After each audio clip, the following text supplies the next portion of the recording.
Ano nga ba ang nangyayari kay Ma'am She Liza? May nakita lang akong post actually kay Miss Maharlika.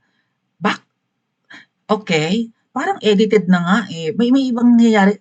Ma'am She, anong nangyayari sa'yo? Parang iba nga ang itsura well, eto na, yan na nga, kita naman sa ating thumbnail 'no, pero there you go. Oh, Ma'am She has a photo with a certain lady. Kung ako tatanungin yung mga kababayan, parang may filter naman na yung picture, tama? Hello sa mga nanonood sa cellphone. Sino yung nanonood sa cellphone? Lalakihan ko pa ba? Laki-laki na nga ng mukha ni Ma'am She eh. Okay, maybe I'll zoom it a little bit more. Hold on. Alright. But it's not just about the mukha ha. Parang nakangiti na si Ma'am She pero para pa siyang galit, no? Ma'am She, galit ka ba? Nandiyan na ka?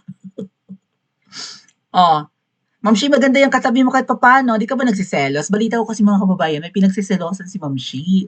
O sige, mamaya yung patungkol sa pinagsiselosan. But sa tingin ko, mga ate at kuya, itong photo ay naka-filter naman na. Right? Kasi yung noong part ni Ma'am She, yung nandito sa bandang forehead niya, makinis na. Right? And even yung babae dun sa nakasama niya sa picture, mukhang makinis naman na. Ma'am She, maganda yung makeup nung kasama mo. I mean, light naman, tapos para siyang may brow, ang tawag dyan, brow tint ba ang tawag dyan? Kung makikita niyo yung hibla ng kilay ng babae, parang hindi siya itim, di ba? Parang may pagka-brown siya. So parang may nilalagay dyan eh. Brow mascara, right? Nakakamiss mag-makeup mga kababayan. Trabaho ko kasi yan nung araw.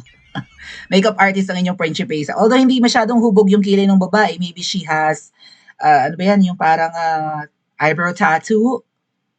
Or ang tawag sa ganyan? Yeah, eyebrow tattoo. I forgot na. Ano yung ginagawa ng iba sa kilay nila? Basta yung parang ano lang, 1 year lang, tapos nagpe-fade na. Parang temporary tattoo nga or something. Pero hindi masyadong hubog. Kaya lang nakita ko, yung kilay ng girl ay parang hindi siya itim, no? Yung hibla ng mga buhok. So sabi ko baka ito ay may eyebrow mascara. Yan kasi isa sa nakakalimutan ng mga makeup artist. Kasi kapag ka nag-aayos kayo, dapat kahit papaano siguro pareho yung kulay ng kilay nyo sa kulay din ng buhok nyo kasi yung buhok ng girl ay brown, no? So lalagyan mo yan ngayon ng, say for example, dark brown na mascara para hindi itim na itim yung kilay ng babae. Also, nakaka-soften ng look mga kababayan. Kasi may mga girls na talaga ang kilay nila ay itim na itim, nakakatapang minsan ng mukha, no? Bukod sa shape. Si Ma'am She naman, hindi naman itim na itim yung kilay niya, pero parang lagi siyang galit. Ma'am She, hindi, Ma'am She, kitang-kita na kulubot ang pes mo. Partida may filter na to. Kita niyo yung ngipin ni Ma'am She, parang ang lalaki rin. May pagkakabayo veneer din yang si Ma'am She. So is the woman beside her. O yari ka, hindi na-edit ang peslak ni Satanas. Iyan yung ayaw ni Ma'am She, yung tipong may mga nagpapapicture sa kanya. Kaya lang wala siyang choice, no? Siya ay kahit paano sikat. Famous or infamous? Pa-comment ka sa comment section. Famous or infamous si Ma'am She? When you say infamous, mga kababayan, alam niyo na yan. Well, may nakakaalam na mangilan-ngilan. Sikat ka sa hindi magandang pamamaraan. Sikat ka sa negative na aspeto or something, no? Sikat siya negatively. So, kapula-pula, kaya infamous. Si Ma'am She kasi, even yung leeg niya, makinis naman na. Mukhang may filter na. Kaya lang yung eye area, halatang-halatang kulubot. Ito ba yung dahilan kaya si Ma'am She ay insecure sa kanyang sarili? That's why we have that kind of survey, mga ate at kuya. Balikan ko lang, no? Nasaan yung survey natin? So, pero siya ba tinutukoy ng survey natin? Parang hindi naman na. Bakit insecure si Ma'am She? Dahil siya ay unano? Pwede, di ba? Kung maliit ka, tapos, yung, kasi Ma'am She, hilig mo rin magpa-picture sa mga beauty queens, sabi nang huwag kang tumabi sa mga mukhang amo kung ayaw mo magmukhang katulong, Jibel. Kung ayaw mo magmukhang hukluban and chararat Mr. Disco, huwag kang tumabi sa mga Diyosa. Tama? Huwag kang tumabi sa mga Diyosa kung ayaw mo magmukhang Diyosaya. Diyosaya! Diyosaya nga dakog lubot. No, dili. Diyosaya nga butod. Ayan. Dahil ba siya ay pangit, kaya siya insecure? Or dahil siya ay kulubot? Lahat naman kasi tayo papunta sa pagkulubot, okay lang naman yun, ano? Kaya lang, when you're trying so hard to fake it, mga ate at kuya, parang hindi rin maganda. Kasi si Ma'am She, kung pupuntahan mo yung Facebook page niya, yung mga photos na ina-upload niya, talagang pinapapayat siya, pinapakinis, pinapaganda. Right? or D, masama ang kanyang ugali. I mean, kung bakit ba magiging mas, alam niyo mga kababayan, I think, ewan ko kung mag-a-agree kayo. Kapag kayo mayaman ka, gumaganda dapat ang ugali mo, right? Marami naman kasi sa ating mga Pilipino ang, alam mo yun, aburido, bugnot, because mahirap ang buhay. Tama? Minsan inaaway niyo yung husband niyo dahil nga kapos kayo, no? Parang tinitipid halimbawa kayo ng, halimbawa asawa niyo yung naghahanap buhay, tapos tipid sa budget. So, aburido kayo, visit kayo, something, no? Or naiinis, madali tayong mainis pag wala tayong pera. Tama. Nakakapag-init naman ang ulo talaga pag walang pera, pero pagka nagkakaroon ka naman mga kababayan or nakakaluwag-luwag ka sa buhay, I mean, nawawala yung inis mo sa life, tama ba? Nababawasan yung pagkabugnot mo. Walang bigas, walang pagkain, bili eto, magkano kailangan mo? Gano'n agad, 'di ba? Kumbaga bawas ang problema mo, hindi uminit ang ulo mo. O saan kukunin yung pambayad sa bills, ganyan. O naku, bayarin na naman. Wala pa tayong pambayad. Naku, mangungutang na. So, sa amin kasi mga kababayan, at least sa lugar namin, dyan sa Pilipinas, kapag ka ikaw ay nakakaangat-angat sa buhay, ang perception ng mga kapitbahay namin is mabuti kang tao. Unless yung pagyaman mo ay galing sa masama. Tama ba? Would you agree with me? Kapag ka tayo may nadudukot, kapag ka tayo ay nakakaahon sa hirap, parang sumasaya tayo eh. Right? Maganda ang ating pananaw sa buhay, masaya tayong kausap, kasi hindi na bother yung isip mo, right? Ng problema mo sa gastusin, sa bayarin, or sa mga emergency kung may biglaan kang pangangailangan. Parang, sabi ko nga sa inyo, may kakilala ako, nakagat ng aso yung anak eh. Sabi, nakagat ng aso yung anak ko, pakidala sa ospital, tatawa-tawa pa. Di ba nakwento ko yan? Meron kaming kakilala na mayaman na ibang-iba yung ugali niya. Kaya natutuwa ako na may mga nami-meet ako na may kaya sa buhay mga kababayan kasi ikukumpara ko yung kaibahan nung, 'di ba, yung kung paano nila hinaharap ang problema. Doon sa lugar namin kung saan ako lumaki na mahihirap talaga kami lahat, kung ika'y nakagat ng aso or nakagat ng ahas ay wala na, mura na inabot mo, napalo ka pa or taranta na, no? Gulo na. Yun namang mayaman kong kakilala, nakagat ng aso yung anak niya, tumawa pa. Pakidala nga sa ospital ng anak ko. Naloka, Kems! Sabi na culture shock ako. Diyos ko po sa amin yan, taranta na lahat, namalo na, wala na sigawan na, sigawan malala. Baka mamaya mabangaw yung bata, right? Or wala, gulo talaga. So, pagdami ng pera mo, pagganda ng ugali mo dapat. That's why ang survey natin, nagtataka ko, mas marami ang pumili. Bakit masama ang kanyang ugali? Was she born that way? Lady Gaga? Born this way? Or saan nang gagaling yung sama ng ugali? And ramdam ko mayroon talagang insecurity si Ma'am Shi. Sorry Ma'am Shi, real talk tayo.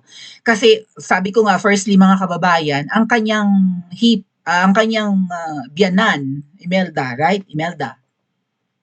Ay napaka-elegante naman talagang babae, napakaganda. So maybe she has to live up to that expectations. That's all. Kasi first lady yon, glamorosa, diyosa, maganda. 'Di ba si Imelda? May isa pa tayong topic na dapat pag-usapan. Dami-dami. Sige lang, mamaya na lang. And then siya, first lady na rin. So kung nakaranas ito ng pang-aalipusta noon or pangmamata, which I'm not sure kung ganun si Imelda mga kababayan. Or maybe ganun talaga. If not Imelda, maybe the Imelda the second. Do you know Imelda the second, mga atit kuya? Si Amy. Di ba si Amy, Imelda rin yan? Imelda ang pangalan. Kaya nga Amy. Imelda rin yan. Kung si Imelda Marcos na nanay ni Nangiwi or itong biyanan niya ay hindi masyadong matapobre, pagpalagay mo ngang hindi. Kasi parang wala sa persona ni Imelda ang pagiging matapobre, no? Maybe it was Amy na umiirap-irap. Kasi nga 'Di ba nilait naman talaga ni Amy 'tong si Ma'am Shi? O nung recent away nila, ano sabi ni ano, ni 'di ba nagparinigan yang mga 'yan, nung binuking ni Amy na Nyodik ang kanyang kapatid, nag-react ito, right? Nag-post ito sa kanyang ano, sa kanyang Facebook. Sabi niya, "Huwag maniwala sa mga paninirang puri kasi peke, kasi retokada." Parang gano'n yung sinabi niya 'di ba against Amy? Huwag maniwala sa paninirang puri kasi nga sinabi ni Amy na Nyodik ang singiwi. Oh, ang post niya, I think kinabukasan after nung rally na yun ng iglesia ay sabi niya, "Huwag maniwala sa mga fake news." 'Di ba gano'n sinabi? Oh, lalo na 'yan sa mga peke, retokada, parinig siya kay ano 'di ba, kay Amy. Ang sagot ni Amy, "Pangit mo nga, ang mga ex ng kapatid ko ang gaganda." May gano'n silang sagutan 'di ba? Na-vlog natin 'yan. May topic tayo patungkol diyan. So, first lady yung kanyang biyenan. Now she's also a first lady. Plus kasi naman yung mga jowa naman ni Bongbong kahit papaano noon, 'di ba? Oh, mga beauty queens, right? Yung sino ba yung Claudia Bermudez, ganda-ganda, 'di ba? Oh, Diyosa matangkad. Sa movie ni Amy, muntikan ng sabi nga ng tatay ni Ngiwi, yung senior, "Ba't hindi mo papakasalan yan, lagi naman kayo magkasama." Kasi nagkukulong sa kwarto raw si Ngiwi at saka si Claudia Bermudez noon. Ang ganda nung Claudia Bermudez sa movie na ano Martyr or Murderer, yung part 2 ng Made in Malacanang nila Daryl Yap. Ang ganda nung Claudia Bermudez doon. Wala pa sa picture si Ma'am Shi. Oh, it was Amy raw who forced Ngiwi na ano naman, na pakasalan na ito kasi lagi rin silang magkasama. Oh, ang maliit ito, Unano. Plus, ngayon kulubot. Right? Wala namang problema, wala tayong kukulubot. Kaya lang ito, mahilig magpa-edit ng picture. Pinagmumukha talaga siyang 20 anyos. Diyos ko naman, Ma'am Shi, 60 ka na, di ba? Baka nga magsisi-70 ka na eh. Oh, tapos ito may mga magpapapicture. Kayo mga nagpapapicture kay Ma'am Shi, dagdagian pang filter. Ay, mas makinis itong babae ito kaysa kay Ma'am Shi. Ano? Kaya nabubuking si Ma'am Shi na ano na hindi makinis. Di ba grabe pabatain si Ma'am Shi sa kanyang mga sa kanyang mga, maybe I'll find a photo. Tingnan natin Oh. Ayan, tingnan niyo si Ma'am Shi dyan sa mga photos niya sa palasyo. Siyempre, ang unang ginang, laging magkaka-picture 'di ba? At saka meron niyang mga kababayan dyan sa Malacanang. Sino sa inyo nakapunta na ng Malacanang? Kasi I've been there twice. Panahon ni PRRD tsaka panahon ni Wi, nung ako'y supporter pa ng unit team. Meron diyang parang hall ng mga first lady. Okay, parang mahaba siyang room, nakasalansan doon ang mga portrait ng first ladies. Ang gaganda ng mga first lady natin mga kuya. And of course, one day, pag nawala na si Ngiwi, or baka habang ngayon nga, may picture na ito doon for sure, ang portrait niya, makinis siya.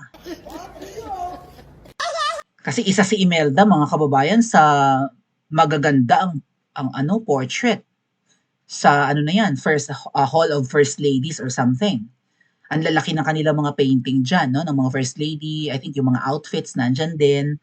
So magkakaroon din si Ma'am Shi dyan ng ganito, no? Naka-Filipiniana, tapos ayan, may magpe-paint ng kanyang itsura at baka ang portrayal ay makinis at batang-bata, sawiwang-sawiwa.